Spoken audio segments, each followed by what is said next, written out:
Imagine sitting down to play chess against the world champion, but you don't know a single opening. Meet Mir Sultan Khan, the most unusual and mysterious chess player in the world who never even studied chess seriously. While serving as a servant to a British lord in India, it is believed that he was uneducated, unable to read or write, and learned to play chess as a child according to the old Indian rules.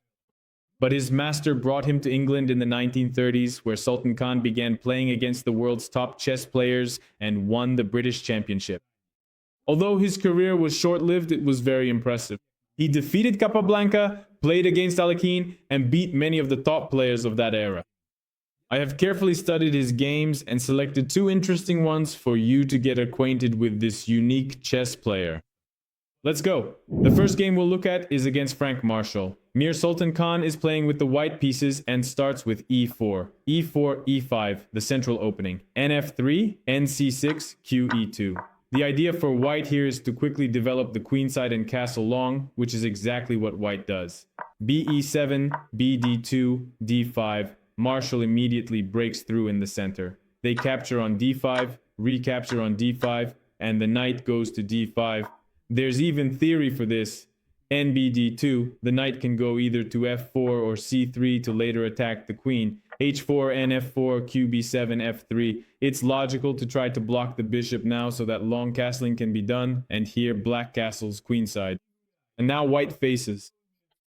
Such a choice, either simply castle long as they had planned, or Mir Sultan Khan could take the bishop on g4. But in fact, he had a very well-developed calculation, or maybe intuition, and of course it told him that taking the bishop on h4 right now is very dangerous, because the position is sharp and open, and material here takes a bit of a back seat since black quickly develops their initiative. Bishop h4 check. The king has to move to avoid a pin. King d1, rook e8, queen d3 offering a queen trade, queen e4 check, bishop e2, rook takes e2, queen c2, queen c4. Black is still down the exchange for now, king c1, and then knight d4. All of black's pieces are active, and white's position is extremely difficult and dangerous. So of course, Mir Sultan Khan didn't want to go for this position and castled long. His sense of danger didn't fail him, and now white's rook is already facing the queen. For now, the queen can't move anywhere because of mate, but if the light-squared bishop comes out, it will already be dangerous. And here, black overdid it and played rook e8. Of course, it would have been better to simply, for example, retreat the bishop to f5, bishop d3, and after that, bring the bishop out to f6. Overall, black's position looks quite good. The rook comes out to e8 and the position remains roughly equal, but the desire not to waste time moving the bishop from g4 out of danger ended up dooming Frank Marshall. And Mir Sultan Khan simply outcalculated him. He outcalculated him in the variations in this tactically complicated struggle, which shows us that he really played chess very well. They took the bishop on g4, bishop to b4, black retreats, opening up the rook and attacking the bishop on d2. Queen to f2 is a logical move, continuing to defend the bishop, bishop to c5, and now you can't take the bishop on c5 because of a beautiful tactic from black after queen d2, rook d2, and rook e1. A typical little tactical blow, the kind you can find plenty of on chess.com. Instead, the queen goes to f3 to cover the d1 square. Rook to e3, black just throws their pieces forward. And here, I think, is the move that Frank Marshall missed in his calculations. It's the queen. d5, a brilliant move that allows white to completely repel black's entire attack.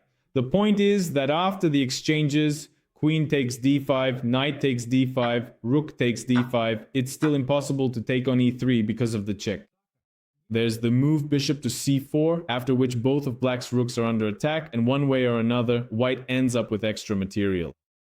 If instead you don't exchange queens, but move, for example, to a 7, then queen f5 check, the king moves, knight to d3, and white simply has an extra piece. The bishop is under attack, the rook is under attack, and at this point the game essentially ends, because there is no attack, but white has extra material, and after a couple more moves, Frank Marshall admitted his defeat. It was a short game, but nevertheless very spectacular, showing that Mir Sultan Khan's calculation of variations was at a high level, not only in situations where he needed to attack, but also when he had to fend off his opponent's attack. Let's move on to the second game. The second game we'll analyze is against Vera Menchik, the first women's world chess champion in history, and we'll see from this game that Mir Sultan Khan was excellent at transitioning from calm, strategic play to sharp, tactical play and could adapt his style. He was also playing with the white pieces. On the board was the exchange variation of the Caro-Kann defense.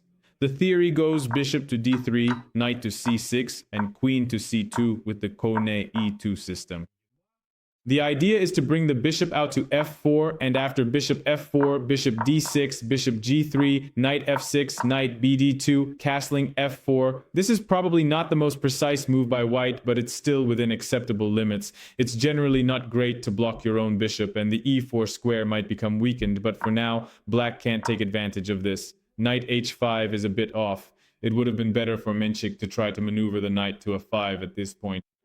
Knight h5, castling, and b5, so black also sets up a kind of wall, and maybe later the knight will return to f6 and get to e4, which would be very unpleasant. Most likely, this was worth trying. For example, after rook c1, white hints that after the move knight f6, they will, for instance, after the knight lands on f4, play c4, and here a very interesting position arises, still within equality. After the exchange, white will also get a square on e5. But instead, there followed a capture on g3. Mir Sultan Khan breathed a sigh of relief because this exchange, of course, only benefits white since now there is no knight that can get to that square. And then a series of inaccurate moves from black began. Queen f7, knight f3, while white methodically improves every piece, not rushing anywhere. The battle is strategic, but at the moment when all of white's pieces were ready to advance, now g4, and after taking on g4, although of course taking on g4 now was a mistake, black should have been patient, played bishop d7 and played a worse position because after g4 the position just falls apart since black's king side is simply asleep. Knight e5 must be taken, otherwise after retreating, white can play bishop h7, king h8, and simply bishop g6, and after king g6, white can win the exchange, or just play bishop g6, and here the advantage is simply enormous.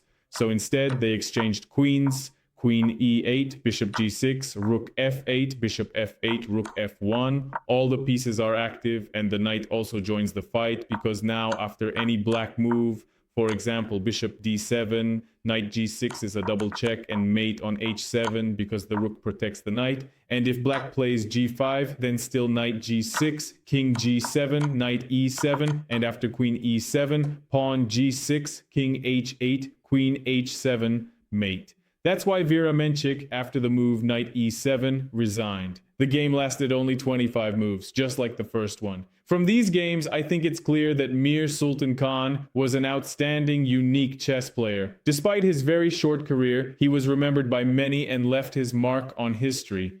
If you like the format, if you enjoyed this kind of video, be sure to leave a comment, like, and I'll keep finding interesting chess players and telling you about them. See you soon.